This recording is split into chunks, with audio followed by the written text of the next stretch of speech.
रामायण की अमृत धारा में आप सबका स्वागत है। सभी सुनने वाले सज्जनों को जय सिया राम जी। रामायण के पिछले भाग में आपने वहां तक सुना था जब लक्ष्मण जी को क्रोध आता है। राम जी को कहते हैं कि कमल की डंडी के समान धनुष को चढ़ाऊं और 100 योजन तक लेकर दौड़ा चला जाऊं।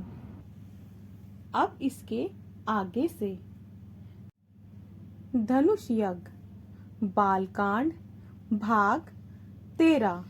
सियापति रामचंद्र जी की जय, पवन सुत हनुमान जी की जय, उमापति महादेव जी की जय, जय जय सीताराम जी। दोहा।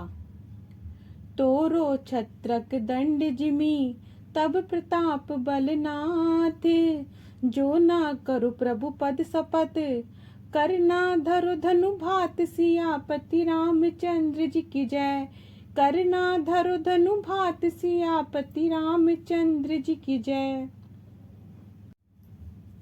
लक्ष्मण जी कहते हैं, हे नाथ, आपके बल से इसे कटफूल की डंडी के समान तोड़ डालूं। जो ऐसा ना करूं तो प्रभु के चरणों की सौगंध खाकर कहता हूं कि मैं धनुष को हाथ में ना पकड़ूंगा। जब लक्ष्मण जी क्रोध के साथ ये वचन बोले तब पृथ्वी हिलने लगी और दिशा कांप उठे। सब लोग और राजा डर गए। सीता जी मन में प्रसन्न हुई और जनक जी सकुचा गए। गुरु विश्वामित्र, राम जी और सब मुनिजन मन में प्रसन्न हुए, बारंबार पुलकित होने लगे। राम जी ने संकेत से लक्ष्मण जी को मना किया और प्रेम सहित अपने पास बैठा लिया।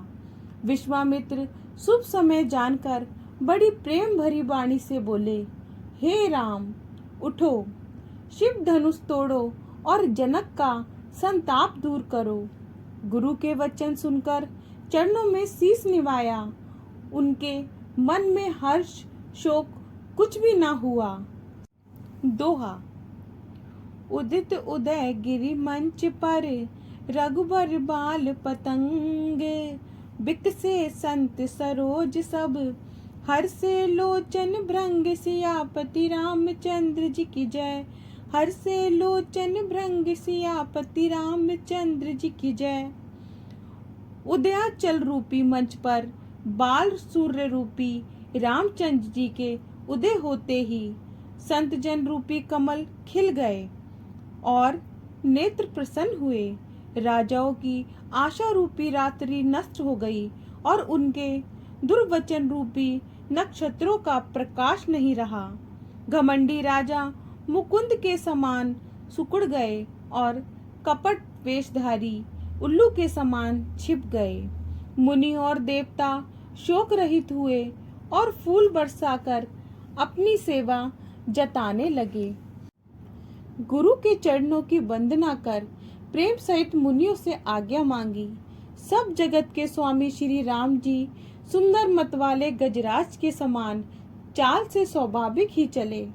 रामचंद्र जी के चलते ही सब नगर के नर नारी रोमांच से भर गए और सुखी हुए। उन्होंने पितृ और देवताओं की वंदना कर अपने सत्कर्मों को याद किया कि जो हमारे पुण्यों का कुछ प्रभाव हो। हे गणेश जी, राम जी शिव जी के धनुष को डंडी के समान तोड़ डालें। दोहा। राम ही प्रेम समेत लखी, सखिन समीप बुलाई, सीता मातु स्नेह बस, बचन कही बिल खाई। सियापति रामचंद्र जी की जय, बचन कही बिल खाई। सियापति रामचंद्र जी की जय। रामचंद्र जी को प्रेम सहित देखकर और सखियों को बुलाकर सीता जी की माता प्रीतिवश बिलख कर ये वचन बोली, हे सखी, ये सब तमाशा देखने वाले जो हमारे हितु कहलाते हैं, उनमें से कोई भी गुरु से समझाकर नहीं कहता कि ये बालक है। ऐसा हट अच्छा नहीं है। रावण और वाणासुर ने जो धनुष छुआ तक नहीं और सब राजा बल करके हार गए। वह धनुष राजकुमार के हाथ में देते हैं। हंस के बच्चे क्या मंदराचल को उठा सकते हैं। राजा की चतुराई जाती रही।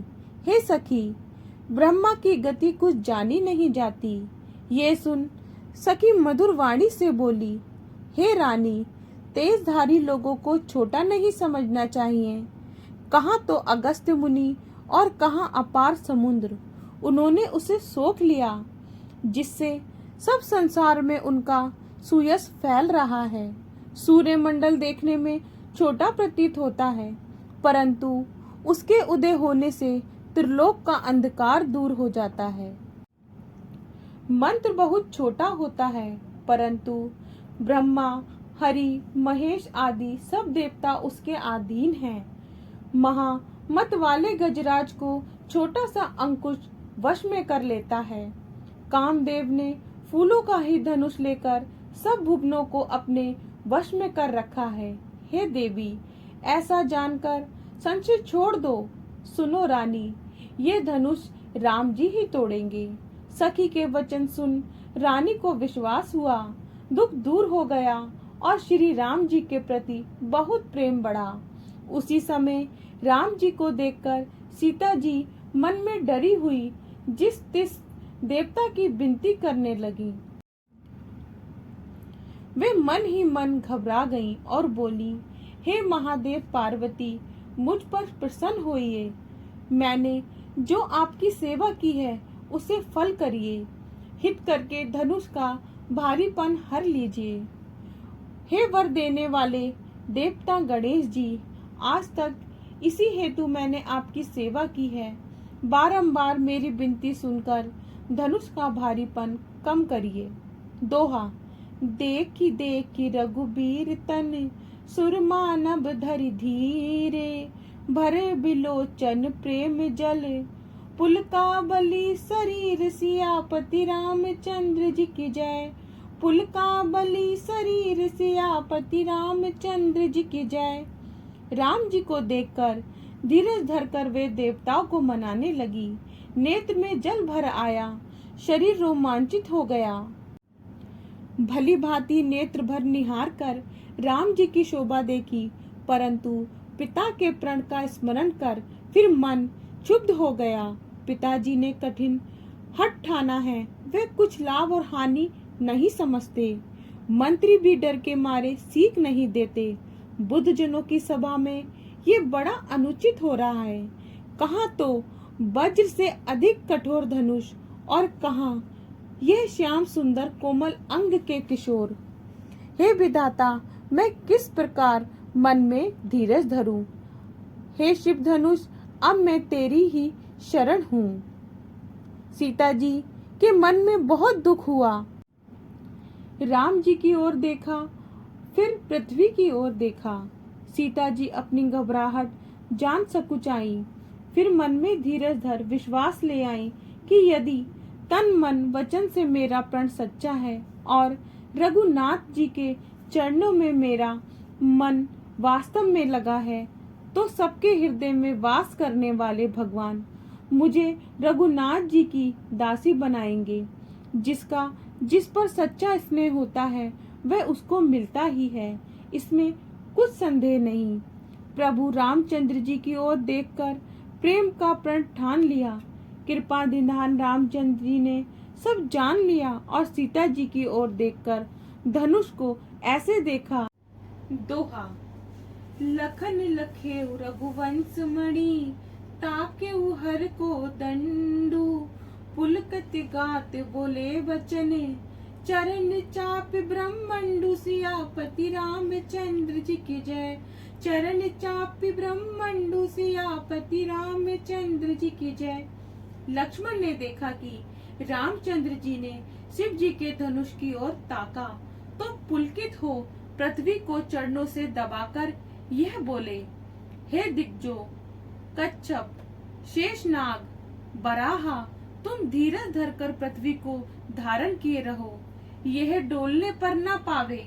श्री रामचंद्र जी धनुष तोड़ना चाहते हैं, मेरी आज्ञा सुन सावधान हो जाओ। आगे का भाग कल। जय सिया राम जी। अगर आपको पसंद आए तो लाइक शेयर एंड कमेंट्स कीजिए और हमारे चैनल को सब्सक्राइब कीजिए।